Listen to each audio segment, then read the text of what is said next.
I hate Firewatch.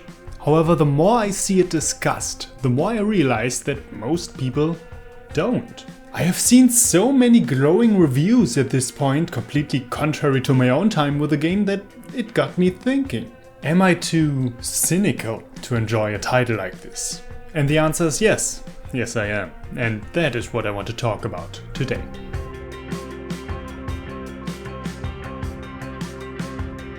Firewatch has a lot of undeniable charm. The story is decently written, the voice acting and dialogue are top notch, and the rising feeling of paranoia as the colorful park you are in slowly turns into an open prison where you can't shake the feeling of constantly being watched from behind every tree is a masterpiece of atmospheric tension. My problems with Firewatch set in when the actual gameplay starts up, because somehow I am still of that old conviction that the most important aspect of a video game might just be the gameplay. If you make a list of what Firewatch actually offers, everything that it does well or at least decently are exactly those aspects not unique to video games as a medium, whereas anything interactive, i.e. what the player has control over, is left on an incredibly shallow level. Firewatch really has no shame in wearing the genre title Walking Simulator. It is about nothing but walking through a park while talking to your employer with such complicated mechanics as hold down the W key and press space to watch your character climb a ledge. Now, granted, the game throws some navigational and exploration mechanics at you, like giving you a physical map and a compass. These in particular have earned a lot of praise by critics, but is it really that hard or engaging to find your way in this park when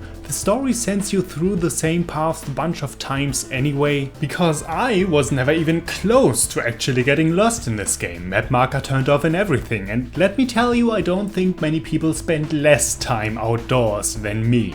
Of course, the whole setup is done so that you can also take your time and explore the park on your own, which could work if there was actually anything to find other than a fucking turtle. You can interact with some objects and you can find some nice looking locations, but all of these aspects lack a payoff. The only gameplay reason to interact with objects and explore the environment is to, well, interact with objects and explore the environment, which is to say there really is none unless the player specifically feels like doing it. Now, with the walkie part of Firewatch already failing to grab my attention, the only other interaction comes from the talkie end. What we have here, however, is a very typical system of illusionary dialogue choices that most cinematic games offer these days, but which of course suffers from the usual "we gave you all these dialogue choices but only wrote one strict script, so none of this actually matters" syndrome that I have been outspoken about before. Nothing changes here, and not even the critics are trying to pretend it does. Regardless of what options you pick, you get the same plot points arranged in the same scenes, working towards the same ending, and whatever it is the player chose is ultimately rendered pointless. That's what really irks me about games like these. The aspects done well are non-interactive, and any part of this game that I might turn to specifically because it is a video game and not a movie or a book is toned down to oblivion.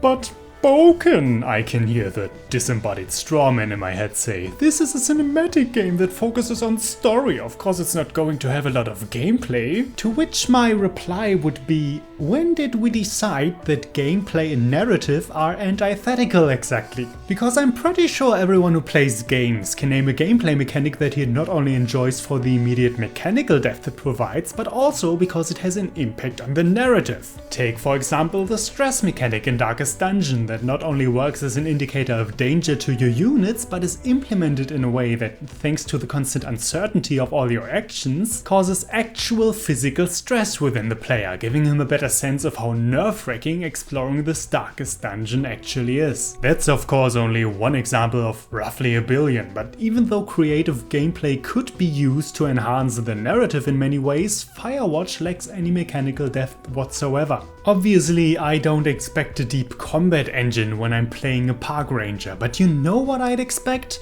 Gee, I don't know, how about a mechanic of actually watching fires in a game called Firewatch? Why am I not constantly roaming the forest taking precautionary measures? Why doesn't the game just spawn a bunch of fire hazards I have to find? That would certainly also improve the exploration aspect. And if I fail in preventing a fire, a whole second phase could start where I need to make decisions on how to best contain it. Is the title of the game really this irrelevant to its contents. There's a scene in which your character picks up rations, because that's obviously a concern when you spend months out in the wilderness. How about an actual food rationing mechanic representing this? There is dialogue about characters struggling with alcoholism. How about alcohol providing gameplay benefits but giving you a worse ending? Really, I'm not even asking for something specific, just give me anything. Turn the hiking animations into difficult little dexterity minigames so that I get a sense of actual challenge when this fat fuck I'm embodying tries to climb a mountain for all I care, man. Just work with me here, please. Of course, there's also a second option, a second way to bring meaningful player interaction into this, and that would be to give me actual choice through dialogue, not just the illusion of it. See, that's the other thing I don't understand. Why do cinematic games still get away with cutting down on gameplay and replacing it with dialogue wheels every 10 seconds when they still are only pretending that any of your choices actually matter? The scripts that these games have are always so stiff and leave absolutely no room for extra scenes that of course whatever result you have been working for with your moment-to-moment dialogue choices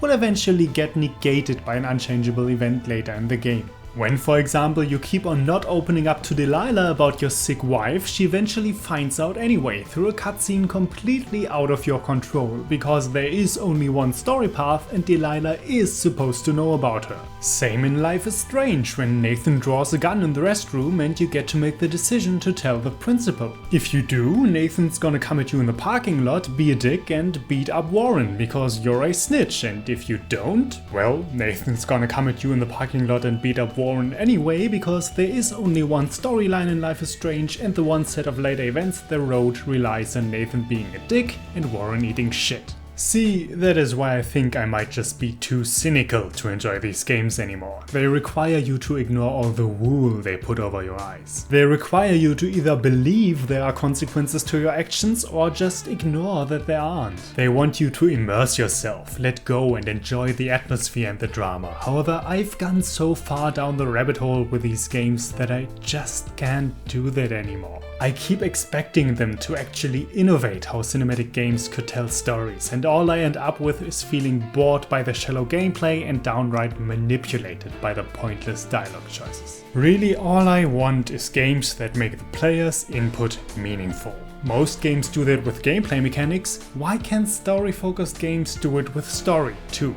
Press W to win isn't meaningful, and neither are pretend choices. And when you don't make the interaction between player and game important, then you neglect what makes the medium of video games unique compared to others. You neglect where they have the most potential to be something new.